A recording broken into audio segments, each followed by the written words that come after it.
तो सूर्य ग्रहण में मंदिरों के दरवाजे बंद कर दिए गए, सूतक काल लगाया। क्या तुम्हारे भगवान इतने कमजोर हो गए कि जो सृष्टि के रचयिता मानते हो, जिन्हें उन्हीं की रचना अगर मान लोगे, सूर्य है, चंद्रमा है, तो उनमें ग्रहण लग गया तो वो उनको सूतक काल में अगर मंदिर के पट खोल दिए जाएंगे तो उनकी मूर्तियों पर प्रभाव पड़ जाएगा। अगर तुम्हारे भगवान इतने कमजोर है तो समाज को क्या देंगे? इनसे थोड़ा सा अलग हटो। सूर्य ग्रहण, चंद्र ग्रहण का प्रभाव समाज में पड़ता है, मगर प्रकृति का चक्र है, यह चक्र सतत आएगा। उस पर ऐसा नहीं हो रहा कि वहां कोई अहित हुआ जा रहा है। इनकी किरणों का प्रभाव समाज में पड़ता है। उनके क्षणों पर हम साधनात्मक जीवन जीते, हमको और लाभ मिलता है। मन को एकाग्र करें उन क्षणों पर। कोई कहता है कि भोजन नहीं करना चाहिए, भोजन कर लोगे तो आप अपराध कर लोगे। अरे तो चिंतन मात्र इसलिए दिया गया था कि सुई में धागा मत डालो, सिलाई का कार्य न मत करो, क्योंकि जब ग्रहण पड़ेगा तो अंधेला हो जाता है, यह भाव था।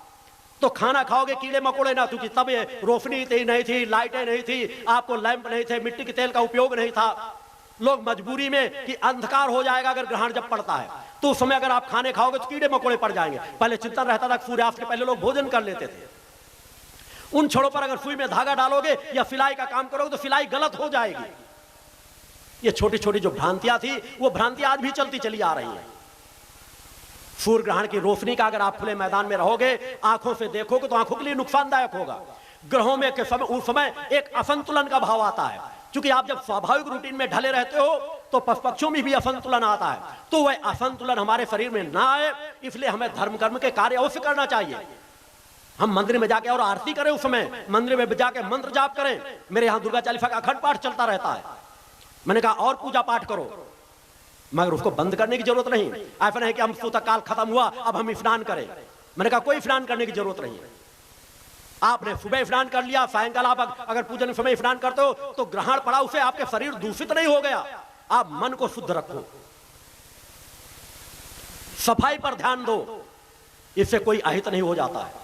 दान दक्षिणा का भाव पहले इसलिए रखा गया था कि जो व्यक्ति कोई धर्म कर्म का ज्ञान जानता नहीं था, कोई पूजा पाठ नहीं करता, किसी के मंदिर घरों में एक तस्वीर नहीं टंगी रहती थी, कोई 2 अगरबत्ती नहीं लगाता था, तो साधु संतों सन्यासियों ने कहा कि भाई अगर बाकी समय कुछ नहीं करते हो तो जब ग्रहण पड़ रहा है उस समय दान दक्षिणा कर दो, उस समय धार्मिक स्थानों में चले जाओ, स्नान कर लो जाकर के, कि कम से कम एक दिन तो निकालो।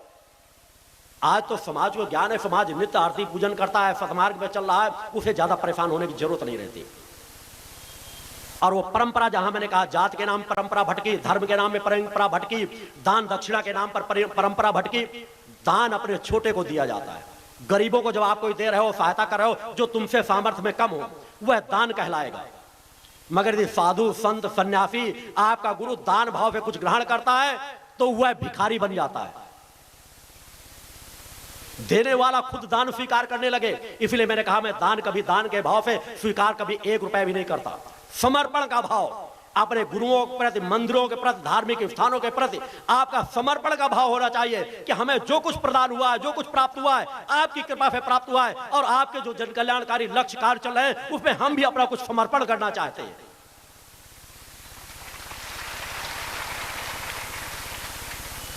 क्योंकि जब आपके विचार भटक जाएंगे तो उनका फल भी आपको प्राप्त नहीं होता। अतः दानी का भाव लेकर के धार्मिक स्थानों पे अपने गुरुजनों को कुछ समर्पण मत किया करो, समर्पण का भाव लेकर के किया करो।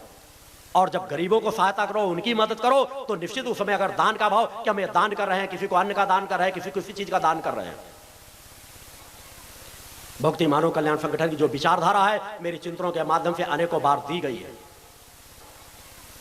ये छोटी छोटी क्रियाएं, कल जिस बात को मैंने अधूरा छोड़ा था कि मैं अपने स्पर्श के माध्यम से किसी की सोई हुई कुंडली चेतना को 1 मिनट में जागृत कर सकता हूं, मगर उससे लाभ क्या प्राप्त होगा।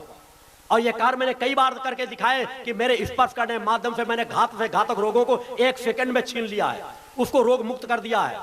जो मैं माता जी का चिंतन वैष्णो देवी में दे रहा था, सैकड़ों शिष्य मेरे साथ थे। माता जी 25 मीटर नहीं चल सकती थी, लोग कहीं कंधे में लाते, कहीं कुछ करते, कहीं उनका हाथ पकड़ कर टांगते। मेरा अंतर्मन व्यथित हो रहा था कि काश मैं अकेले होता, मैं गुरु न होता, तो मैं माँ को अपने कंधे पे लाद लेता और धीरे धीरे लेकर के माँ के दर्शन, वैष्णो देवी के दर्शन करा देता। मगर इन क्षणों में करूं तो क्या करूं, जब मुझे लगा कि जो फल मुझे लेना चाहिए वो फल दूसरे ले रहे हैं। क्योंकि मेरा कर्तव्य बनता कि मेरे रहते माँ की सेवा मैं न कर सकूं, प्रकृति ने जो मुझे सामर्थ्य दी है उसे मुझे कहीं उपयोग करना चाहिए। माता जी चल नहीं पा रही थी, अनेकों लोग यहाँ बैठे, आप उनसे मिल सकते हैं। मैंने उन्हें अपने पास बुलाया चलते चलते, मैंने कहा माता जी क्या बात है। मैंने सिर्फ पीठ पर हाथ 2 बार ठोका और उसके बाद शिष्यों ने देखा था वह बड़ी चढ़ाई हो चढ़ते हुए पूरी वैष्णो देवी के ऊपर चढ़ने में सब शिष्यों से आगे चलती हुई गई। एक बार भी सहारा देने की जरूरत नहीं पड़ी। आपका गुरु इसलिए कहता है, मैं अगर चुनौती देता हूं तो मेरे पास वो सामर्थ्य है, मैं हर परिस्थितियों को सामना करने के लिए तत्पर हूं। चाहे किसी तरह के रोगियों को लाके दे दे, मैं हाथ के स्पर्श के माध्यम से ठीक कर सकता हूं, या वो सभी धर्माचार्य एक तरफ खड़े हो जाए, या मंत्र शक्ति देखना चाहे। अपने हर यज्ञों में मैंने कहा था कि 8 यज्ञ मैंने समाज में प्रमाण के रूप में दिए थे कि अगर मेरे किसी यज्ञ में बरसात ना हो तो मान लेना मेरे पास कोई सामर्थ्य नहीं है। मैं जब जहां चाहूं वहां बरसात करा सकता हूं, भीषण चलती हुई बरसात को रोक सकता हूं, एक कोने में रहकर विश्व के किसी कोने की जानकारी दे सकता हूं, लोगों की हस्तरेखा देखकर पूरा भविष्य बता सकता हूं, उनके शरीर के किसी एक अंग को देकर के उनके भूत भविष्य वर्तमान का वर्णन कर सकता हूं, जो की त्यों घटित होगी, किस पक्ष से मेरा सामना करना चाहेंगे।